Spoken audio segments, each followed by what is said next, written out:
Sir ನೋಡಿದೆ channel ರಸ್ತೆ ಡಾಂಬರ್ ರೋಡಿಂದ ಒಂದು 3/4 ಕಿಲೋಮೀಟ್ರ್ ಬರಬೇಕು ಒಳಗೆ. ಬೆಂಗಳೂರಿಂದ 115 ಕಿಲೋಮೀಟ್ರ್ 112 ಕಿಲೋಮೀಟ್ರ್ ಆಗುತ್ತೆ.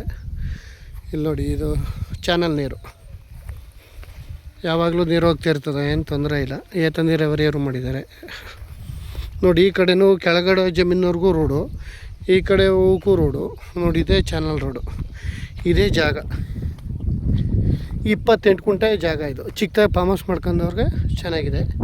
ಇವರು 1,20,000 ಹೇಳ್ತಾರೆ ಒಂದು ಗುಂಟೆ. ಸ್ಲೈಟ್ಲಿ ನೆಗಿಸಿಬಲ್ ಆಗುತ್ತೆ. ಎಲ್ಲ ರೆಡ್ ಸಾಯಿಲ್, ಜಾಗ ಎಲ್ಲ ಚೆನ್ನಾಗಿದೆ. ಇದೊಂದು ಮಾತ್ರ ಖಾಲಿ ಜಾಗ ನೋಡಿ. ಇದೇ ಥರ ಮಣ್ಣು ಸೂಪರಾಗಿದೆ. ಇವರು 1,20 ಹೇಳ್ತಾರೆ, ಒಂಚೂರು ಹೆಚ್ಚು ಕಮ್ಮಿ ಆಗುತ್ತೆ ಕೂತ್ಕೊಂಡ್ರೆ. ಕ್ಲಿಯರಾಗಿದೆ ದಾಖಲಾತಿ, ಡೈರೆಕ್ಟ್ ರಿಜಿಸ್ಟ್ರಿಗಿದೆ, ಜನರಲ್ ಪ್ರಾಪರ್ಟಿ. ಮಳವಳ್ಳಿಯಿಂದ ಒಂದು 12 ಕಿಲೋಮೀಟ್ರ್ ಆಗುತ್ತೆ ಜಾಗಕ್ಕೆ. 28 ಗುಂಟೆ. ಪಕ್ಕದಲ್ಲೆಲ್ಲ ನೋಡಿ ಬೋರ್ ಹಾಕ್ಸಿದ್ದಾರೆ, ಎಲ್ಲ ಚೆನ್ನಾಗಿದೆ ಜಾಗ. ಮಾತ್ರ ಚಿಕ್ಕ ಫಾರ್ಮ್ ಹೌಸ್ ಮಾಡ್ಕೋರು ಸೂಪರ್ ಜಾಗ. ಏನೋ ಕೂತ್ಕೊಂಡು ಒಂದು 5-10 ಸಾವಿರ ಹೆಚ್ಚು ಕಮ್ಮಿ ಆಗುತ್ತೆ. ರೋಡ್ ಗಿಡೆಲ್ಲ ಕಾರ್ ಗಿರೆಲ್ಲ ಹೋಗ್ತದೆ ನೋಡಿ. ಇದೇ ಥರ ರೋಡು, ಕಾರ್ ಗಿರೆಲ್ಲ ಹೋಗ್ತದೆ. ಪಕ್ಕದಲ್ಲಿ ಚಾನಲ್ ನೀರು ಇದೆ. ಜಾಗ ಮಾತ್ರ ತುಂಬ ಚೆನ್ನಾಗಿದೆ. 28 ಗುಂಟೆ.